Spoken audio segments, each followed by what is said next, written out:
There's a reason people have trouble differentiating between me and my character and Mindy and her character. We basically share a name. You guys do share a name. There are stylistic similarities.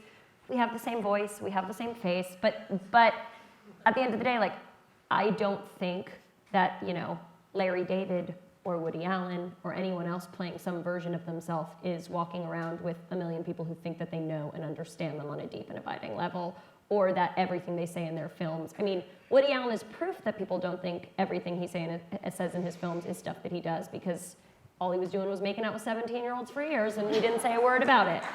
So, and then he did it a bunch. No, in Manhattan, he's making out with no, a 17-year-old. That's what I'm saying, and no one went, oh, Woody Allen's making out with a 17-year-old in Manhattan. I guess he's a real perv. Whereas, like, and then, lo and behold, whereas he fell in love. He fell in love. I'm just kidding. He fell in love. found And someone. who are we to stop that?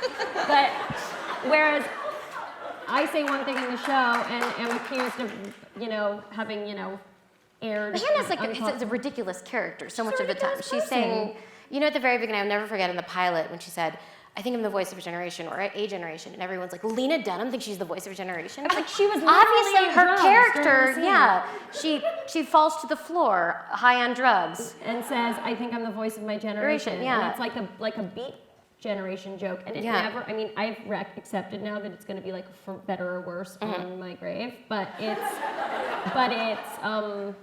yeah, it is a confusing thing when people equate the words that come out of your character's mouth with some real life philosophy that you absolutely don't possess. And they think that as But a I woman, have to believe Larry David is absolutely Larry David. I mean, I did meet him, and I can't say I saw major differences. I'm just talking about You the can't way assume. I'm just Yes. saying that he moves through the world probably, like, Larry David does heinous things on that show, and people don't accuse him of being someone who, you know, walks into women's shelters and triggers abused women.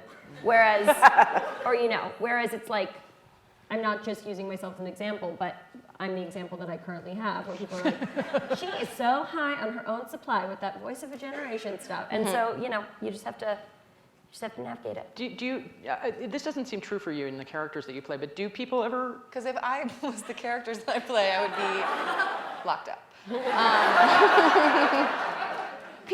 I mean, whenever you do, I just said it today when someone was asking me about the movie that I just did. I was like, it's a movie.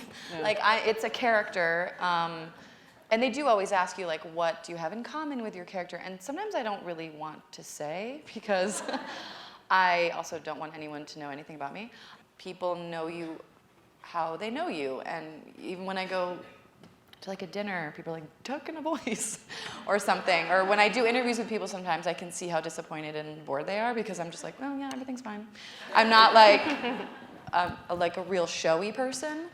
And I think people assume if they know you from comedy, especially from SNL, because it's so big and you know, you act so crazy on that show, people think, like we were saying, that's who you are. And then I just run around New York with like wigs on, like walking up to people and like punching them in the stomach. And I'm really not, I'm not that person at all.